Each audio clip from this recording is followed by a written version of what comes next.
Buenas y calurosas tardes a todos. En este momento se constituye en sesión solemne la Academia Andaluza de Ciencias Económicas y del Territorio para dar entrada en nuestra corporación a la académica de número Mercedes Castro Nuño. Voy a empezar dando la bienvenida a todos los que hoy no nos acompañáis. Veo alguna autoridad, director general del IECA, consejero de la Cámara de Cuentas y representantes de la Administración también. ¿Subo un poco? Ahí, fantástico.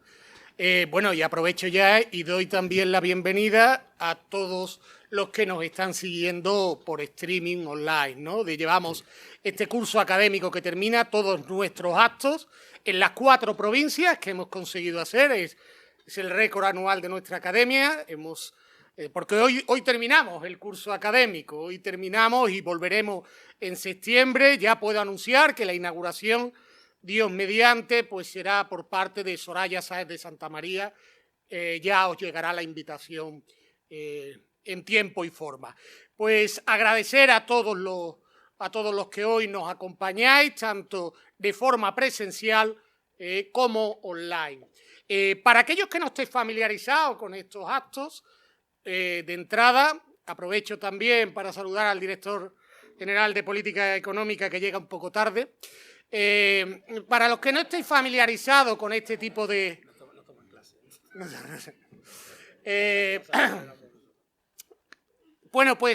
comentaros brevemente el funcionamiento. Yo le voy a ceder ahora la palabra al señor secretario de nuestra corporación, que él leerá el acuerdo de designación de la nueva académica de número. Posteriormente, 2 académicos, en este caso será tanto el académico Alfonso como Alejandro los que acompañarán y darán introducción en este salón de grados a la académica Mercedes Castro. A ella se le cederá la palabra para que defienda su discurso, que tiene por nombre la seguridad vial como política de éxito colectivo, cohesión territorial y desarrollo desde Andalucía. Tras la lectura del discurso, pues ella realizará el juramento o la promesa como nueva académica de nuestra Academia Andaluza de Ciencias Económicas y del Territorio. Tras ello se le impondrá la medalla, símbolo de nuestra academia, que para el caso de, como veo que hoy tenemos, creo, mayoría de economistas, lleva entre sus atributos la medalla, pues la efigie de Flores de Lemus, del gran economista andaluz. Tras ese juramento e imposición de medalla, me tocará mi turno para darle el discurso de respuesta. Y finalmente, pues clausuraremos este acto. Pues ya sin más preámbulos, daríamos paso a que el señor secretario pues dé lectura al acta.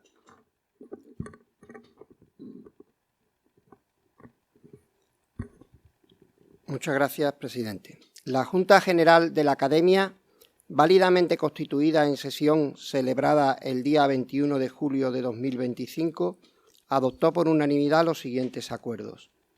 Primero, designar a la ilustrísima señora doña Mercedes Castro Nuño, académica de número de esta corporación.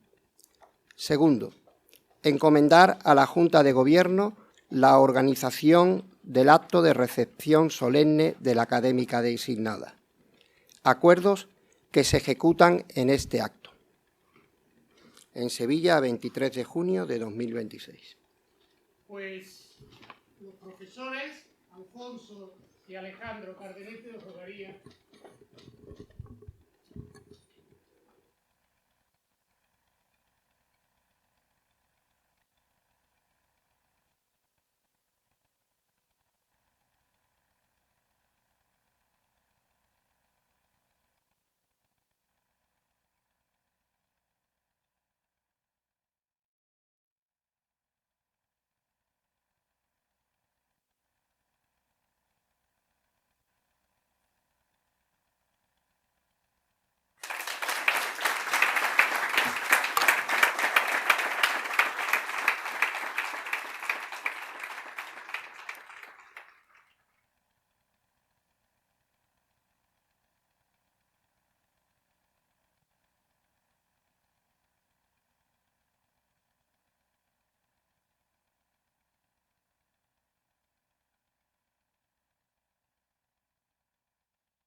Excelentísimo señor presidente de la Academia Andaluza de Ciencias Económicas y del Territorio, ilustrísimas e ilustrísimos señoras y señores académicos, distinguidas autoridades, señoras y señores, permítanme que mis primeras palabras sean de gratitud, en primer lugar, a la Universidad de Sevilla y a la Facultad de Ciencias Económicas y Empresariales, nuestra casa, por prestar sus espacios para realizar este solemne acto.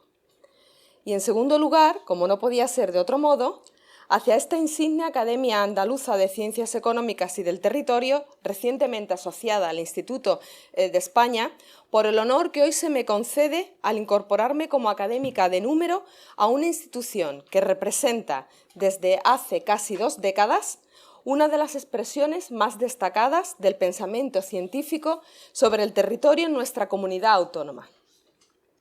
Recibo esta distinción con una doble emoción: el agradecimiento por el reconocimiento recibido, pero también la toma de conciencia plena de la responsabilidad personal e intelectual que ello comporta.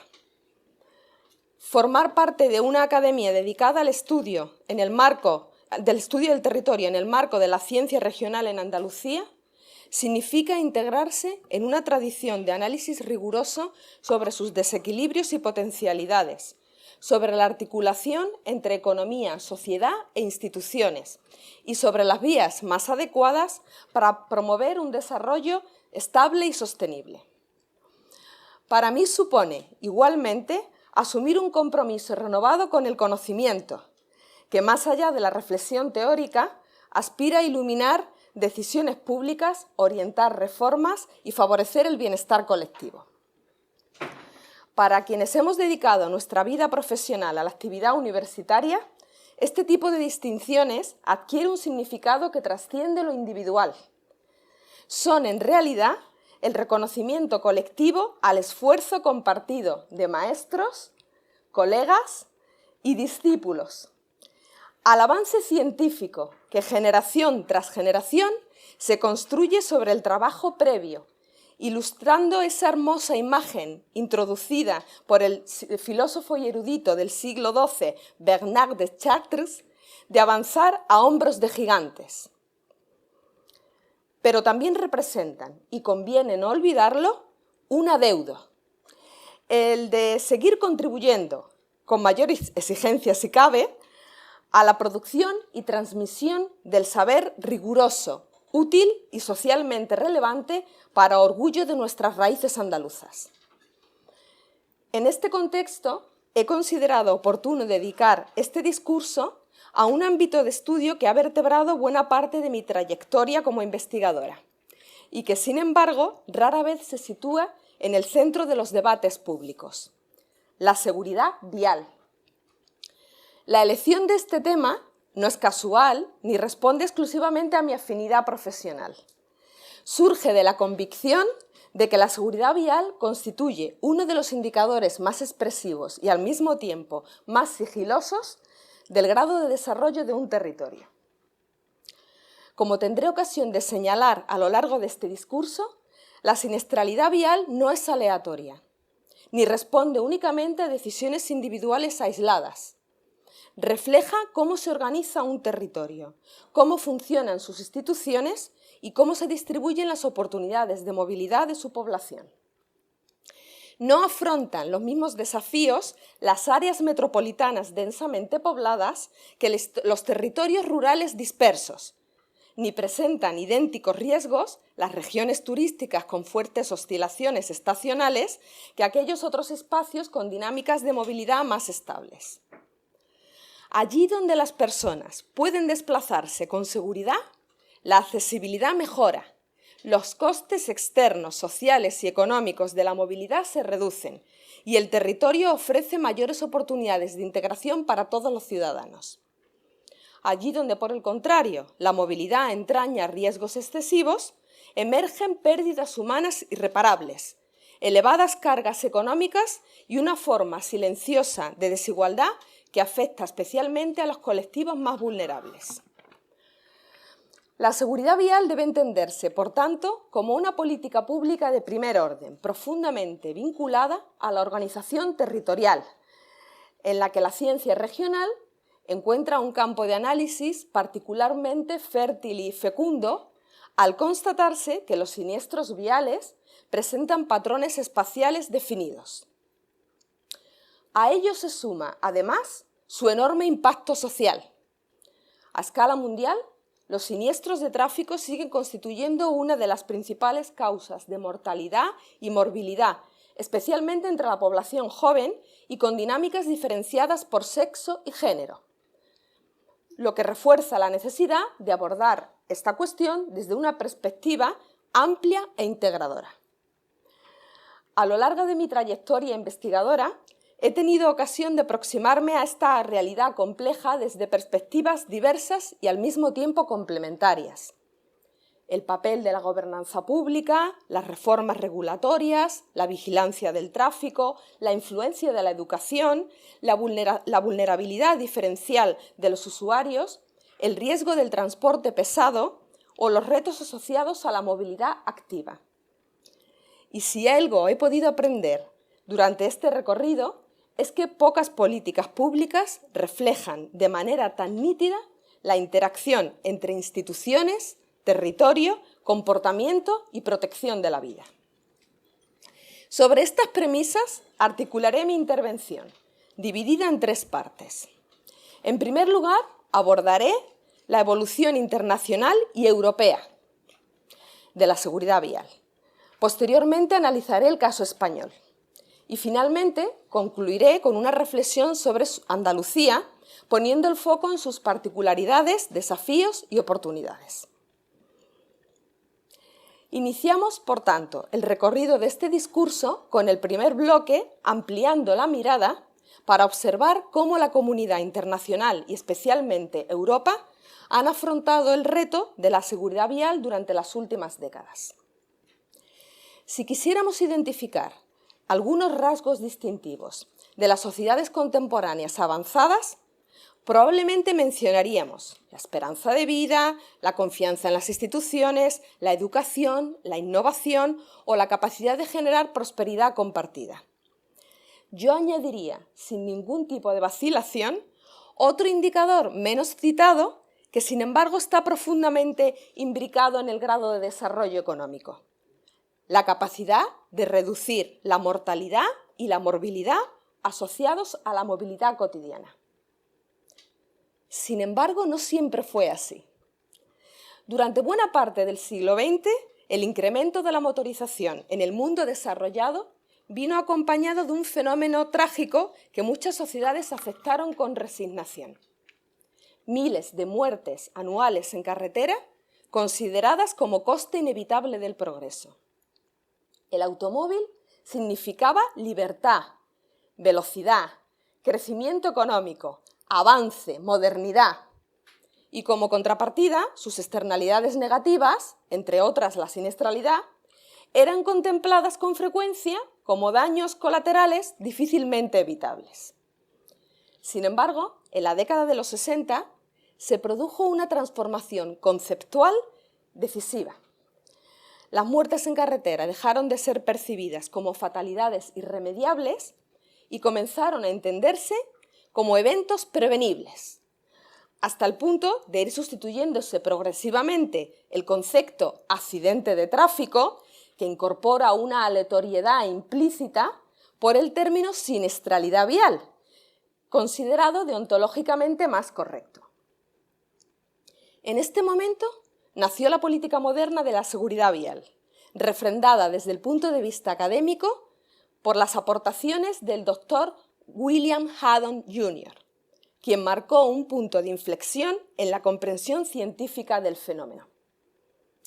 Frente a las aproximaciones anteriores centradas exclusivamente en el error humano, el doctor Haddon propuso analizar el siniestro vial como resultado de la interacción entre persona, vía, vehículo y entorno, considerando 3 momentos diferenciados: antes, durante y después del evento. A partir de entonces y hasta nuestros días, la matriz que lleva su nombre no fue únicamente una herramienta analítica. Representó el tránsito desde una visión fatalista basada en la culpabilización individual hacia un paradigma preventivo de carácter sistémico que integra a la vez infraestructuras, vehículos, usuarios e instituciones. Como consecuencia, la seguridad vial ha dejado de ser una cuestión marginal para convertirse gradualmente en un campo maduro de política pública. Ya no se trata únicamente de pedir prudencia al conductor, también de diseñar carreteras más seguras, mejorar la tecnología de los vehículos, establecer límites racionales de velocidad, controlar el consumo de alcohol, drogas y medicamentos al volante, perfeccionar la asistencia sanitaria de urgencia, integrar la materia en el currículo educativo, ordenar la información estadística alineando incentivos institucionales adecuados y aprovechar la innovación tecnológica.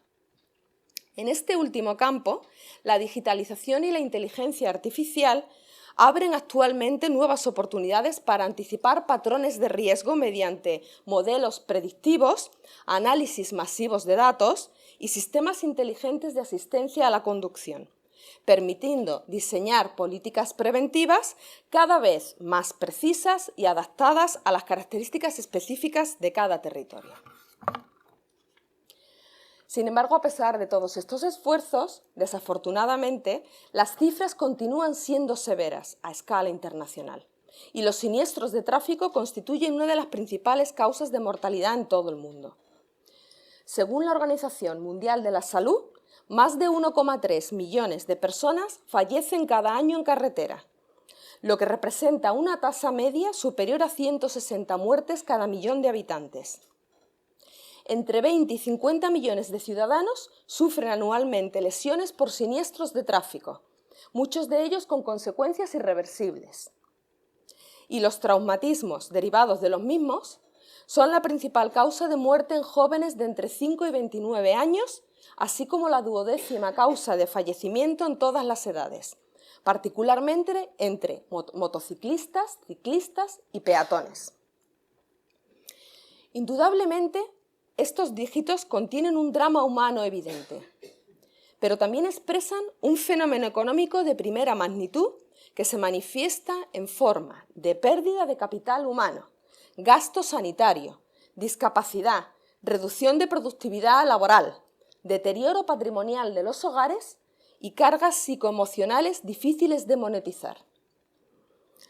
Para ilustrar el alcance económico de esta epidemia invisible, basta con mencionar que en el año 2024 la Dirección General de Tráfico de España estimó en colaboración con la Universidad de Murcia los costes asociados a los siniestros viales.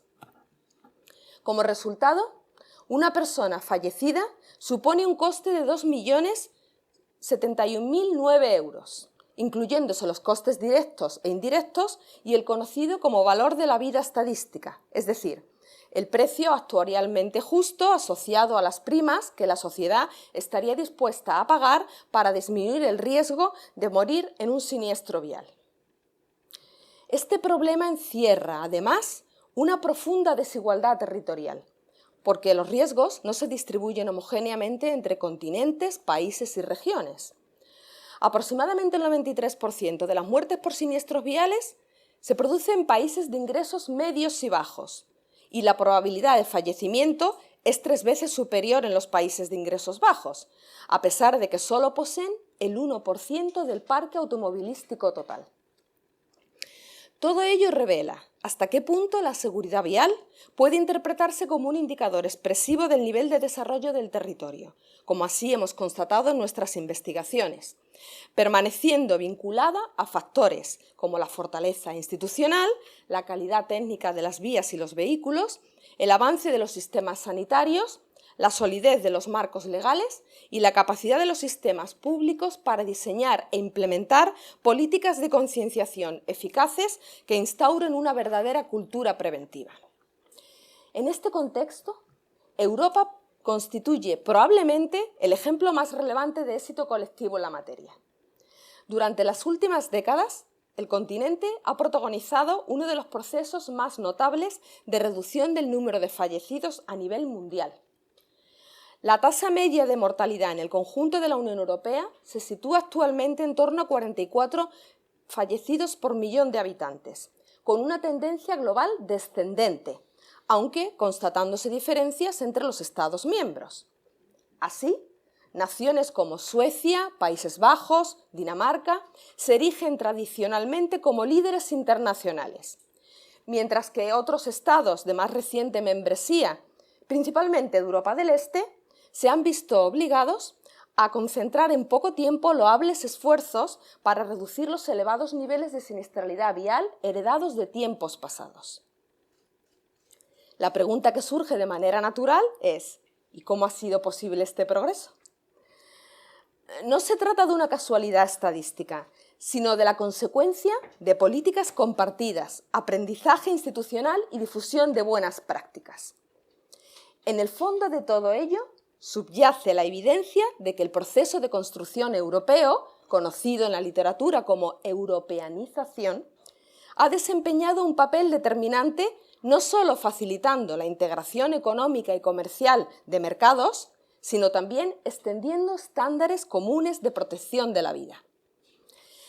Como hemos estudiado en nuestros trabajos, a través de la implementación de los 5 planes europeos de acción de la seguridad vial, que se extienden desde 1993 hasta 2030, la Comisión Europea ha articulado un marco estratégico armonizado, con objetivos claros, indicadores de seguimiento y mecanismos de coordinación, que ha permitido a los Estados miembros confluir entre sí de una forma coherente, al mismo tiempo que se respetaban sus especificidades nacionales. Esta mejora sostenida ha dado lugar al surgimiento de paradigmas innovadores, como el Sustainable Safety Approach, desarrollado en Países Bajos, el Vision Zero Approach, implementado inicialmente en Suecia, o la síntesis del Safe System Approach, que es la síntesis de los dos, y que se centran en la optimización de aspectos técnicos como las infraestructuras para reducir la probabilidad de error humano en un marco de responsabilidad compartida. Sin embargo, frente a estos avances logrados, el proceso no puede darse aún por concluido. En los últimos años, la disminución de la mortalidad vial en Europa ha mostrado ciertos signos de desaceleración, particularmente a raíz de la reciente pandemia de COVID-19, lo que ha llevado a las instituciones europeas a reforzar el objetivo de la reducción del 50% del número de víctimas mortales y graves en el horizonte 2030, en coherencia con el marco de Objetivos de Desarrollo Sostenible de Naciones Unidas.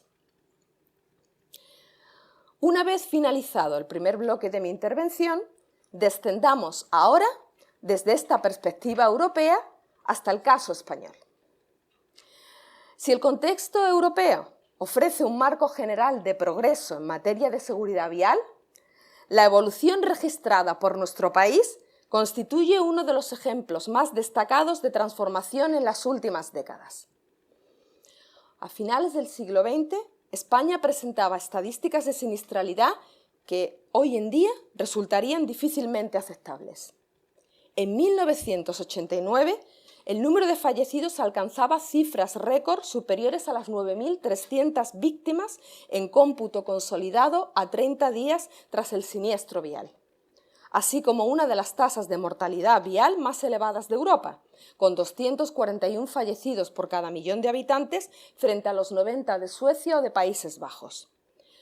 Todo ello reflejaba, sin duda, un sistema de movilidad basado en infraestructuras poco desarrolladas, una normativa posiblemente más laxa y una cultura vial todavía incipiente. A partir de la década de los 90 y especialmente durante los primeros años del siglo XXI, se inició un proceso de metamorfosis que condujo a una reducción significativa de la siniestralidad vial. Así, en 2003, España registraba aún más de 5.000 fallecidos en carretera, pero una década después, esa cifra se redujo a menos de la mitad.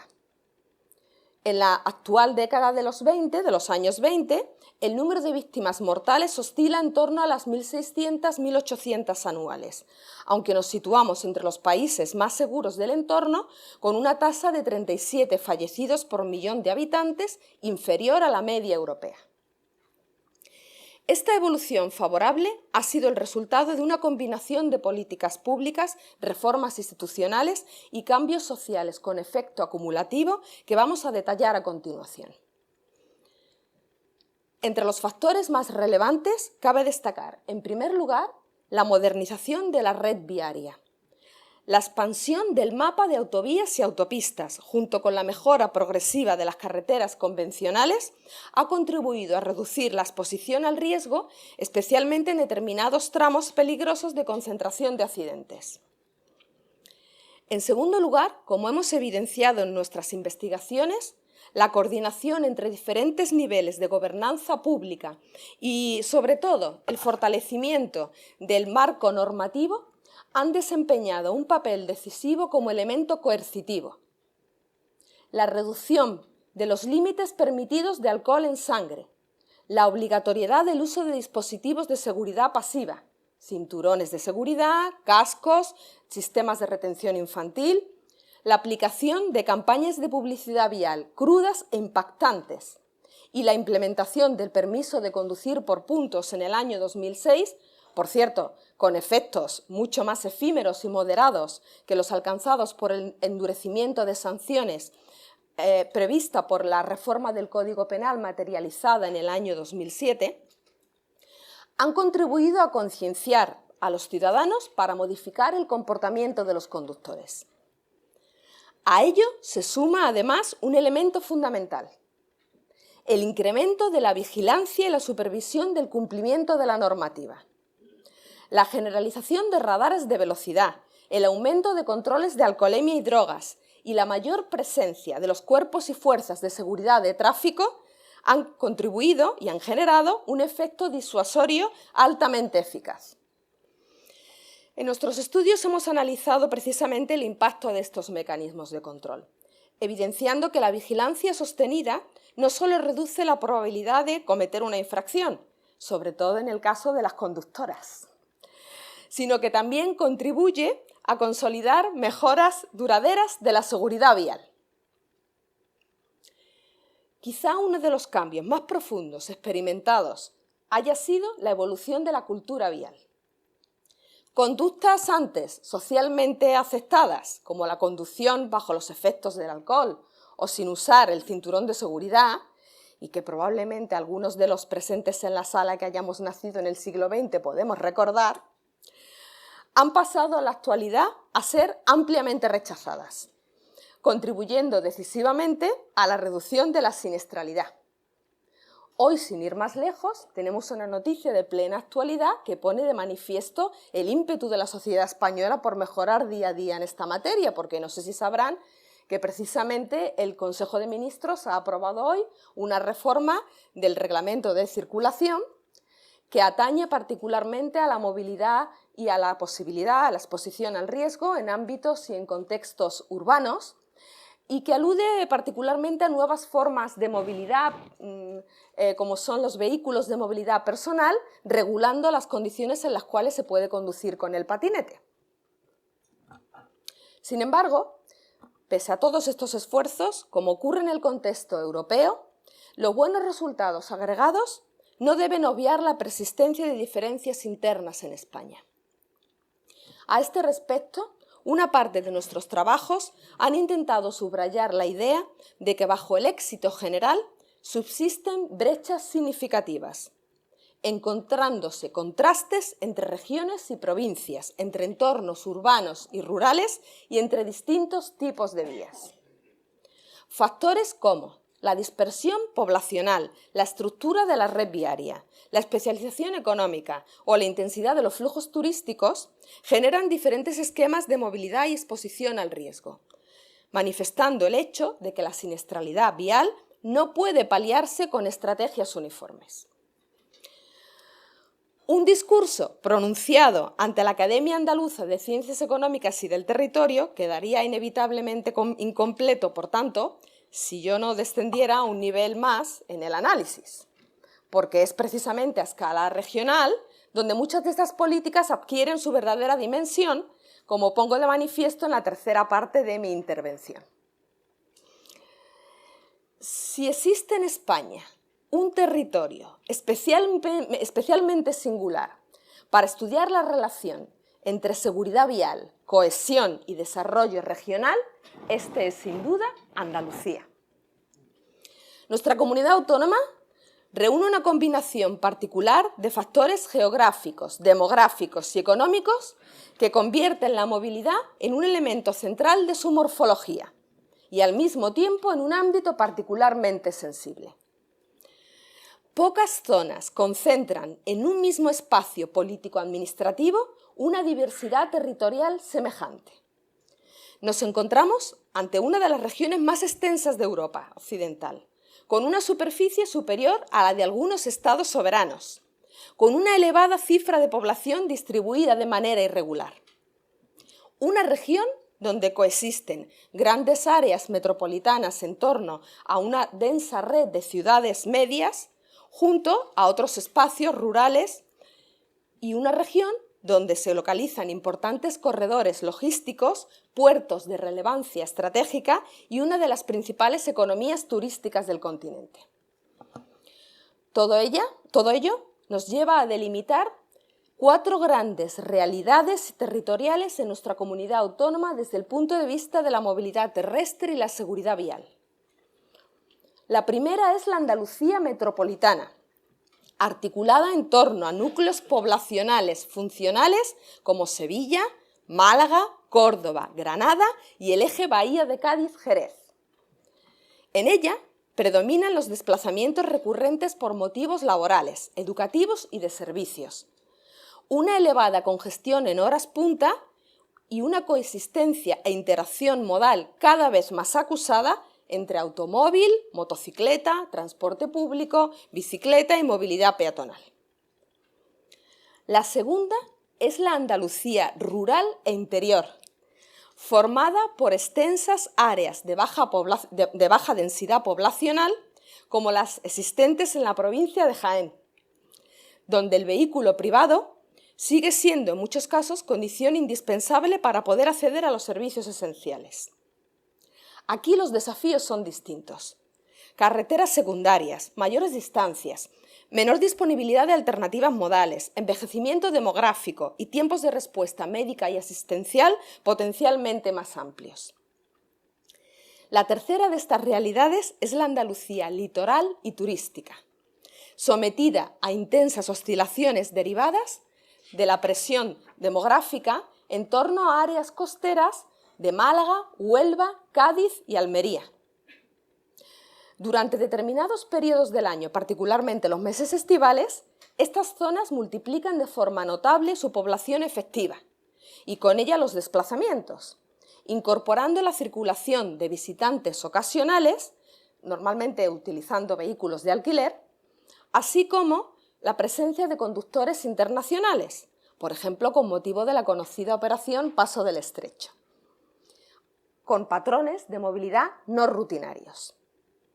En nuestros estudios hemos evidenciado cómo esta movilidad turística introduce esquemas de siniestralidad vial derivados de un incremento significativo de la intensidad del tráfico, así como una mayor presencia de usuarios no familiarizados con las características de la red local ni conocedores de la normativa local del tráfico.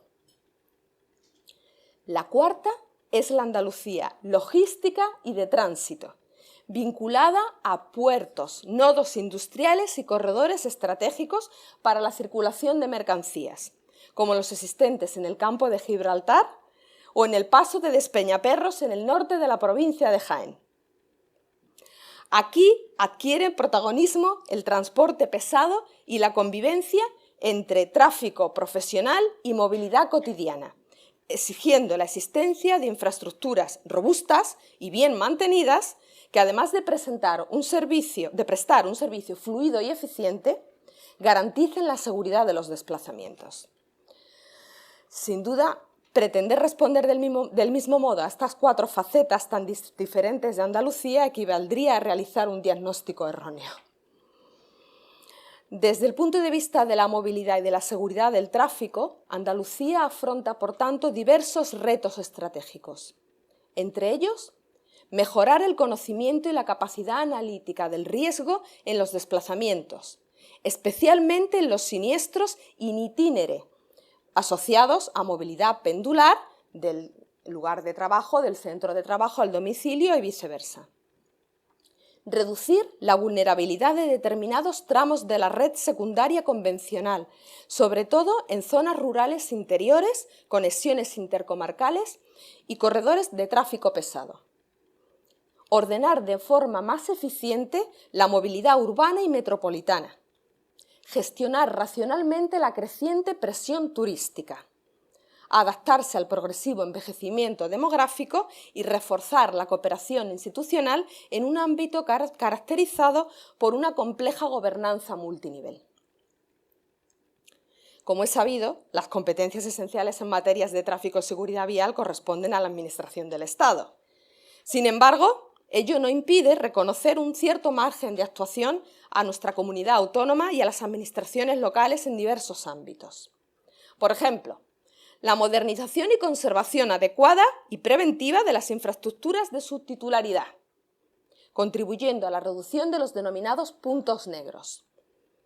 El desarrollo de redes eficientes de transporte público que favorezcan la intermodalidad y la multimodalidad, como los sistemas ferroviarios urbanos de alta capacidad. Me refiero con esto a los sistemas de metro y tranvía. El refuerzo del transporte público rural e interior. La planificación coordinada de la movilidad metropolitana fortaleciendo el papel de los consorcios. O el diseño de políticas urbanas orientadas a la accesibilidad con la expansión de vías ciclistas, carriles reservados o segregados e itinerarios peatonales. Del mismo modo, la integración de la seguridad vial en políticas regionales de otros sectores, como la planificación del turismo, la educación, la salud pública o la prevención de riesgos laborales, permitiría avanzar hacia estrategias más coordinadas y adaptadas a la diversidad funcional y territorial de Andalucía. No se trata de replicar tendencias exitosas observadas en otros territorios, sino de aspirar a un modelo con identidad propia cuya aplicación permita a Andalucía consolidarse como referente de progreso en tráfico seguro y sostenible. Al llegar a este punto, y tras el recorrido realizado, creo poder afirmar que la seguridad vial, lejos de ser una cuestión periférica, constituye un elemento central en la comprensión del territorio y la construcción de sociedades más justas y unidas. No se trata únicamente de reducir cifras estadísticas, por importantes que éstas sean, sino de avanzar hacia un sistema que sitúe a las personas en el centro de la acción pública. Como hemos visto, en esta materia convergen normas, infraestructuras, comportamientos y decisiones públicas, pero por encima de todo se revela la capacidad de una comunidad para reconocer sus propios riesgos, afrontarlos con inteligencia y reducirlos sin renunciar al progreso. Por ello, al hablar de seguridad en los desplazamientos, no se alude únicamente a una política sectorial dentro de la economía del transporte. Es en realidad una manifestación elocuente del modo en el que una sociedad organiza la convivencia en el espacio común. Y quizá aquí resida una de las lecciones más valiosas para el tiempo presente. Lamentablemente, vivimos a nivel general una época marcada por el enfrentamiento, la polarización de posiciones, la fragmentación del debate público y la dificultad para construir consensos duraderos en torno al interés general. Sin embargo, la seguridad vial representa uno de los ejemplos más destacados de éxito colectivo en las políticas públicas coetáneas. Como se ha puesto de manifiesto a lo largo de este discurso, en las últimas décadas territorios muy diversos han sido capaces de ponerse de acuerdo combinando conocimiento científico, cooperación institucional, responsabilidad individual y voluntad política para reducir significativamente la mortalidad en los desplazamientos. No se trata únicamente de un logro técnico o regulatorio, sino de una demostración de que el desarrollo económico sigue siendo posible Cuando las sociedades son capaces de situar la protección de la vida y el bienestar colectivo por encima de la confrontación permanente, la lógica del corto plazo o los intereses estrictamente individuales. Con todo, estos avances no pueden interpretarse como conquistas definitivas. La persistencia de comportamientos temerarios de riesgo, las resistencias sociales frente a medidas preventivas o la aparición de nuevos desafíos asociados a la transformación de la movilidad actual, recuerdan que la seguridad vial exige una adaptación continua y un compromiso colectivo mantenido a lo largo del tiempo. Y desde esa convicción, finalizo con una idea que resume el espíritu de todo lo expuesto. Un territorio que protege a quienes lo habitan y lo transitan es, en última instancia, un territorio que se cuida a sí mismo. Antes de concluir esta intervención, si me lo permiten, deseo añadir una última reflexión personal. Mi incorporación a esta corporación de derecho público adquiere para mí un significado especial en un contexto en el que la presencia de mujeres en instituciones académicas de esta naturaleza ha estado históricamente infrarrepresentada. Formar parte como académica en femenino de la Academia Andaluza de Ciencias Económicas y del Territorio no es solo un honor individual, sino también un simbólico avance hacia una mayor diversidad en los espacios de generación y transmisión de conocimiento, enriqueciendo el debate científico con perspectivas cada vez más amplias, más plurales y más necesarias. Asumo mi ingreso con el honorable compromiso de seguir contribuyendo desde mi ámbito personal y profesional al análisis riguroso del territorio y el diseño de propuestas que favorezcan la prosperidad en nuestra querida Andalucía. Muchas gracias por su atención.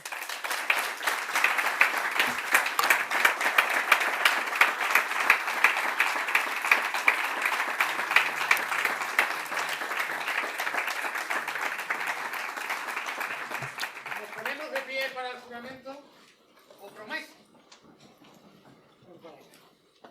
Una mano en cada estatuto y constitución y aquí tiene la foto.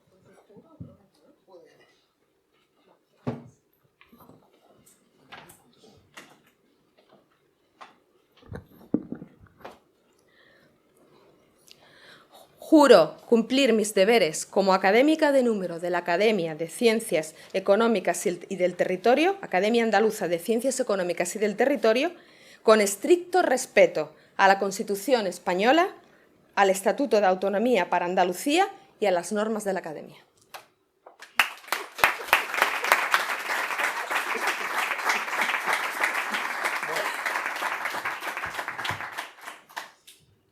Le ponemos nuestra medalla actual, aunque probablemente dentro de poco tengamos que actualizarla. Muchas gracias.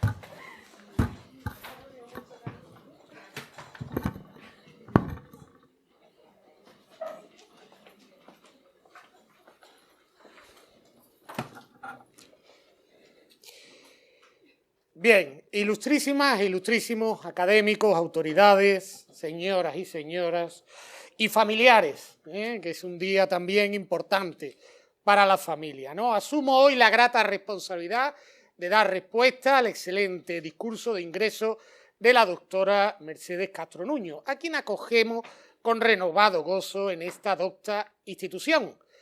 A ella desde hoy ayudarás a seguir creciendo con el firme objetivo de convertirnos en la academia de referencia del panorama intelectual andaluz.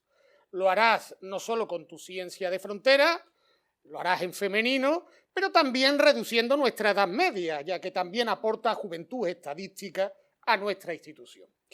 No hace mucho contaba en este mismo estrado el origen primigenio de las academias, desde aquellos filósofos que paseaban por huertos y olivos en la bella Atenas, que habían cincelado en mármol Fidias bajo el liderazgo de Pericles, hasta el ingenio de las protoacademias italianas, como la de i Gelati, o lo de los helados de Bolonia de finales del siglo XVI. Recordemos que los helados eran los propios académicos, quienes estaban congelados por la ignorancia y solo se derretían por el caluroso sol del conocimiento. Aquí en Andalucía tenemos también otro tipo de sol. Hasta llegar al siglo XVIII, a las reales sociedades de amigos del país, en tiempos de Carlos III, ese atípico Borbón ilustrado. Por cierto, la última sede de la Real Sociedad de Amigos del País, en Sevilla, acaba de convertirse en cómodos apartamentos turísticos, una interesante metáfora de la pujanza actual del sector turístico en nuestras ciudades y del declinante debate económico en las mismas. Un sector turístico sobre el que estoy seguro de que las reales sociedades hoy debatirían, y si ellas no lo hacen, nosotros recogeremos su testigo. Sirva esta introducción para también anunciar los seminarios sobre economía del turismo que celebraremos el curso que viene, 26-27, en nuestra sede de Málaga. Pero volviendo a estas reales sociedades, en ellas podemos encontrar antecedentes inequívocos del debate sobre las vías de comunicación en general y las carreteras en particular, ya que esta preocupación dista mucho de ser nueva en la vida de las academias. De hecho, si acudimos a los anales de las reales sociedades, descubriremos que sus miembros no solo pasaban horas discutiendo sobre agricultura o comercio en los archivos y actas de las corporaciones, como la Sociedad Vascongada, la Matritense o Madrileña, y de forma muy señera la Real Sociedad Económica Sevillana, se redactaron numerosos informes y memoriales destinados a las autoridades para denunciar que el deplorable estado de los caminos y las carreteras convencionales era uno de los mayores cuellos de botella para la articulación regional. Aquellos ilustrados ya sabían que un camino mal trazado, un puente inexistente o una red de carreteras deficiente no solo entorpecen la economía, sino que aíslan a las personas, frenan mercados y debilitan nuestra comunidad.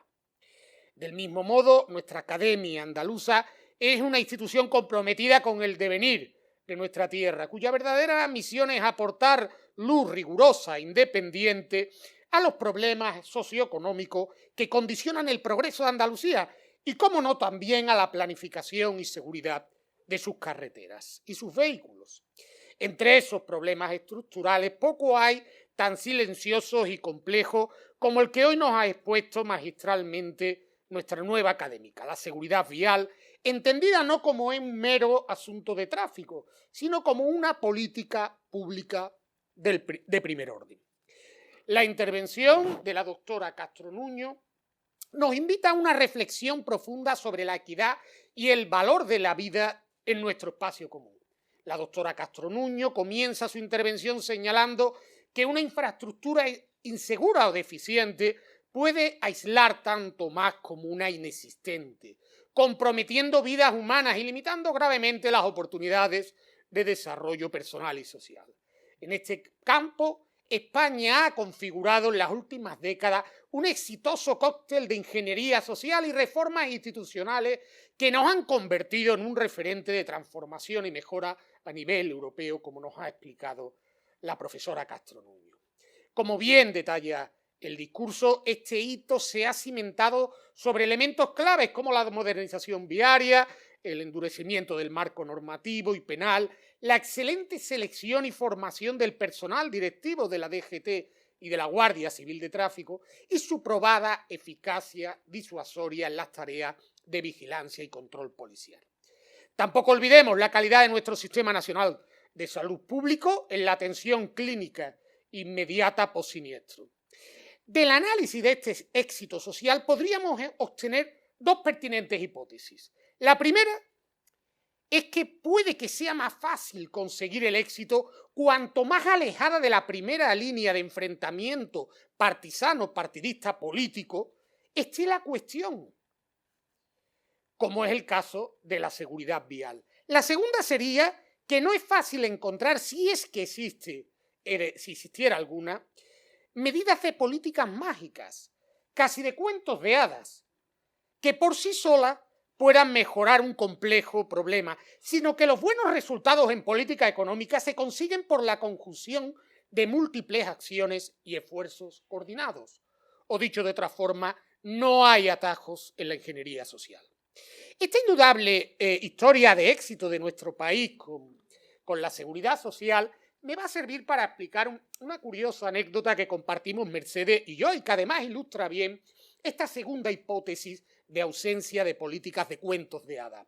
Un día, en 2014, nos llamó un coautor nuestro, Xavi Falleda, catedrático de la Universidad de Barcelona y uno de los investigadores patrios en economía aplicada con mayor número de artículos en Top Journals. El profesor Falleda nos anunció que Luis Garicano, entonces en la cresta de su popularidad mediática, acababa de publicar un bestseller del que todo el mundo hablaba, El dilema de España, que acabó siendo casi el programa de reformas de la también entonces formación política de moda Ciudadanos. Pues en ese libro nos dijo Xavi, el profesor Garicano utilizaba una investigación nuestra concretamente sobre los efectos de la aplicación del carné por punto en España para demostrar que los españoles somos europeos de primera, no de segunda, y así erradicar la idea pesimista de que somos culturalmente diferentes o genéticamente refractarios al orden, la productividad y el civismo en comparación con los países del norte de Europa. Recordemos que en 2014 nuestra autoestima como país estaba por los suelos, tras los estragos de la crisis económica y el desafío separatista catalán. En resumen, para desmontar el mito de que en España no se pueden aplicar las normas o de que somos incorregibles, el profesor Garicano recurría al éxito del carné por punto introducido en nuestro país en 2006. Buenas risas nos echamos entonces Mercedes y yo, ya que nuestro mayor logro de difusión hasta ese momento en el citado libro del profesor Garicano era lo que diríamos ahora un fake, puesto que nuestro trabajo lo que realmente demostraba es que el carné por puntos a largo plazo no servía para nada ni en España ni en ningún país de Europa o del mundo. De hecho, es bastante ingenuo, o como dirían los italianos, troppo bello per essere vero, es decir, demasiado bonito para ser real, pensar que con un sistema de puntos que nadie sabe muy bien cuántos son ni cuántos te van a quitar por cada infracción, los conductores vayan a mejorar significativamente su forma de conducir. Todo lo contrario que la Ley Orgánica 15/2007 de 30 de noviembre, que sí lo modificó, endureciendo el Código Penal en materia de seguridad vial. Este endurecimiento hizo que determinadas imprudencias al volante dejaran de ser una simple multa administrativa y pasaran a ser directamente un delito penal castigado con cárcel. Algo que los españoles pronto vimos con el ingreso en prisión del mediático torero José Ortega Cano. Esta reforma, que de facto suponía que un ciudadano normal, alejado de actividades delictivas, pudiera también acabar en prisión, sí que mejoró la conducción y disminuyó la siniestralidad a largo plazo. En resumen, el profesor Garicano tenía en el fondo razón. Los incentivos funcionan, pero solo aquellos que tengan la suficiente fuerza para cambiar las preferencias de la ciudadanía, no los que son demasiado marginales como el carnet por punto. Aunque no podíamos enfadarnos con el profesor Garicano, lejos de ello, y acá, parafraseando a lo que escribió Oscar Wilde en su gran novela El retrato de Dorian Gray, solo hay una cosa en el mundo académico peor que te citen, y es que no te citen. Así que estábamos encantados. Pero volviendo al discurso de la profesora Nuño, agradecemos, como no puede ser de otra forma, tratándose de la Academia Andaluza, que también analice la realidad de nuestra región, segmentando nuestro territorio en 4 morfologías funcionales con patrones de riesgo diferenciados. La primera de ellas es la Andalucía metropolitana, articulada en torno a grandes núcleos como Sevilla, Málaga, Córdoba, Granada, el eje Bahía de Cádiz, Jerez, con riesgos muy específicos, asociados directamente a la densidad circulatoria. Frente a esta realidad densa, la nueva académica contrapone la Andalucía rural e interior, conformada por extensas áreas de baja densidad de población, con las que caracterizan a su provincia Jaén, donde el vehículo privado sigue siendo una condición cuasi imprescindible para acceder a los servicios más esenciales. La tercera la constituye la Andalucía litoral y turística, sometida a intensas oscilaciones estacionales derivadas de la fortísima presión demográfica puntual que sufren las áreas costeras de Málaga, Huelva, Cádiz o Almería, de nuevo, fundamentalmente por razón del turismo. Y finalmente, el discurso delimita la Andalucía logística y de tránsito, vinculado estrechamente a nuestros puertos de relevancia estratégica, nodos industriales, grandes corredores para la circulación de mercancías, como el campo de Gibraltar o el histórico paso de Despeñaperros. En esta cuarta realidad, el protagonismo absoluto lo asume el transporte pesado, lo que hace aflorar el reto técnico de garantizar la plena compatibilidad y seguridad entre el tráfico profesional de largo recorrido y la movilidad cotidiana de los ciudadanos, algo que Mercedes más de una vez nos ha hecho preguntarnos si pueden los camiones y los coches coexistir pacíficamente en nuestras carreteras. La conclusión de la profesora Castro Nuño es inapelable. La seguridad vial en nuestra comunidad exige una gobernanza multinivel inteligente y una estrecha cooperación sostenida entre las administraciones locales y autonómicas para coordinar las políticas de transporte, urbanismo, turismo, asistencia sanitaria, donde la red pública de estaciones para las ITV, mediante la empresa pública, un hecho diferencial digno de análisis, Verificaciones Industriales de Andalucía, de IASA, pues es un ejemplo a destacar. Pero este estudio tan completo, por este estudio, me es grato hoy darle la bienvenida a la Academia Andaluza, a la doctora Mercedes Castro Nuño. Al repasar su trayectoria, resultaría imposible no valorar la tenacidad y el esfuerzo con el que ha construido una brillante carrera académica. No lo tuvo nada fácil, Nada se le regaló en el camino, incluso tuvo que sortear duras piedras que no estaban destinadas a ella en sus inicios, pero eso ya queda muy lejos. Mucho hemos compartido desde entonces, ya con que es verdad que no fuimos compañeros de promoción, por poco ella es de la siguiente a la mía, desde su llegada al departamento entonces llamado de Teoría Económica, producto intelectual del profesor Lebón, que hoy nos acompaña, hasta el de Análisis Económico, que también está su actual director con nosotros, fue fácil fijarse en la perseverancia, en la gran capacidad de trabajo de Mercedes. La trayectoria de esta profesora pertenece a ese tipo de universitarios que han edificado su carrera sobre los cimientos del mérito, el esfuerzo, el servicio público. Es hija de la Carolina, en la provincia de Jaén, fundada, una vez más, en la segunda vez que lo cito, por Carlos III en 1767, en el epicentro del proyecto ilustrado de las nuevas poblaciones de Sierra Morena. Concebida precisamente este proyecto para la modernización y vertebración territorial. De ahí le viene quizá a la profesora Castro Nuño, de forma casi genética, su manera de entender el territorio no como una frontera que separa, sino como un espacio de unión y encuentro y oportunidades comunes. A ese arraigo de Sierra Morena ha sumado su afecto sevillano, donde ha desarrollado toda su carrera profesional y donde nació su hija Ángela, que hoy nos acompaña aquí también en primera fila. Ángela, su mayor preocupación, ocupación y orgullo. Raro es el día que no nos recuerda que es mucho más inteligente y trabajadora que ella, pero quienes hemos tenido la suerte de conocer a las 3 generaciones de la familia Nuño, incluyendo a la Ángela abuela, que también nos acompaña hoy aquí, sabemos que eso del orgullo madre-hija es algo de serie en la familia, verdadero matriarcado de la Sierra Morena. Pero su madre, hoy la más orgullosa de esta sala, tiene razón. Mercedes siempre fue una estudiante brillante que en su juventud llegó a debatirse entre 2 vocaciones aparentemente irreconciliables, la ingeniería y el periodismo.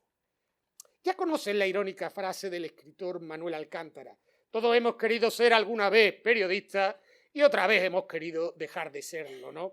Y la profesora Castro Nuño no llegó a ser periodista para convertirse en economista, siguiendo la tradición paterna que hoy no nos acompaña, ¿no? aunque quienes investigamos a su lado sabemos bien que conviven en ella la curiosidad analítica de un ingeniero con la capacidad elocuente de quien siempre deseó escribir. Sus credenciales académicas justifican sobradamente su acceso a nuestra academia. Hoy es catedrática de Economía Aplicada de la Universidad de Sevilla. Su producción científica supera el medio centenar de artículos en las revistas internacionales de mayor impacto de los rankings JCR, la mayoría situada en el primer cuartil de impacto. Ha liderado proyectos competitivos de investigación, ha ostentado con dedicación y entrega cargos unipersonales de gestión universitaria y cuenta con el reconocimiento de sus sexenios de investigación, transferencia y otros reconocimientos de excelencia docente. Premios también como el de la Universidad de Sevilla, el paper de mayor impacto internacional en ciencias sociales y jurídicas, precisamente por el citado ya trabajo del carné por puntos, o destacar también que 6 de sus publicaciones han sido seleccionadas como noticia científica del día por el Servicio de Información y Noticias Científicas del Gobierno de España, la agencia SIN, siendo ampliamente difundidas por decenas de medios de comunicación. En conjunto, todos estos méritos nos hablan de una investigación rigurosa, pero también de alto impacto social.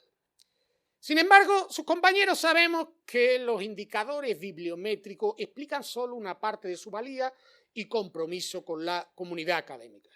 Por ello, querida Mercedes, hoy te incorporas a esta, nuestra Corporación de Derecho Público, nuestra Academia Andaluza, no solo por las claras fortalezas de tu currículum, sino por la honestidad, la lealtad a la universidad pública, también esperamos a la academia, y la coherencia con la que has construido cada peldaño de tu trayectoria, demostrando que el conocimiento solo alcanza su verdadero sentido cuando mejora la vida de las personas.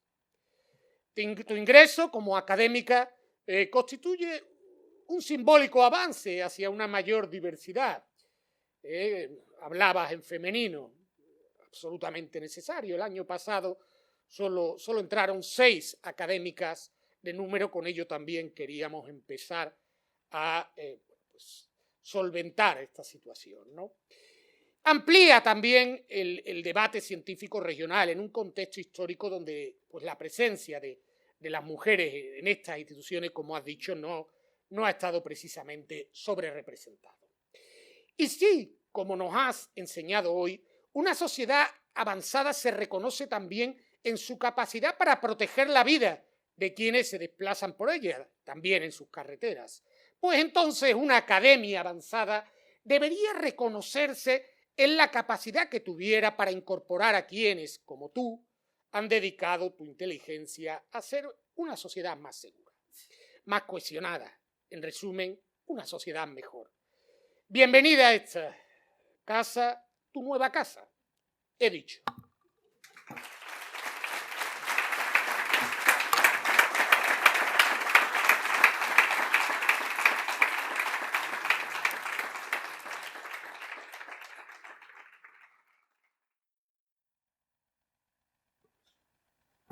Pues procedemos ya a la clausura de este acto, al menos de la parte académica. Esperamos que nos podáis ahora acompañar, que de forma más lúdica celebraremos también la llegada de la profesora Castro Nuño en el hotel aquí cerca, en el NH Convención. Este acto también, como he dicho, finalizamos este curso, el 25-26, ha sido un curso fantástico en cuanto al número de actividades y, como decía antes, 4 provincias, Cádiz, Málaga, Córdoba y Sevilla. Para el curso que viene prometemos ampliar más e intentar llegar al menos a 5, ¿no? Al menos a 5. Pero todo eso ha sido posible y me vais a permitir que gaste unos segundos en ello gracias a nuestros patrocinadores. Estamos muy agradecidos con la Junta de Andalucía, que nos creó en su momento, solo cometió un error, se olvidó, como con el resto de todas las academias andaluzas, de incluir una financiación suficiente, así que agradecemos a nuestros patrocinadores que, mientras la Junta solventa este problema, esperamos en la próxima legislatura, que ahora va a comenzar, pues Iberdrola, Banco Santander, Caja Rural, Fundación Cajasol y Alieca, ¿no? que este año hemos empezado también a colaborar con ellos. Estoy seguro que se irán sumando otras instituciones también me vais a permitir que agradezca al empresario Mario López Magdaleno por una de las dos sedes donde tenemos los despachos, en el bello, excepcional pabellón de Hungría. Esperamos pronto también poder, de hecho el embajador de Hungría pues ya nos ha propuesto algún tipo de actividad, esperamos pronto poder hacer algo allí. También ha sido el año en el que hemos abierto nuestra segunda sede en el Parque Tecnológico de Málaga.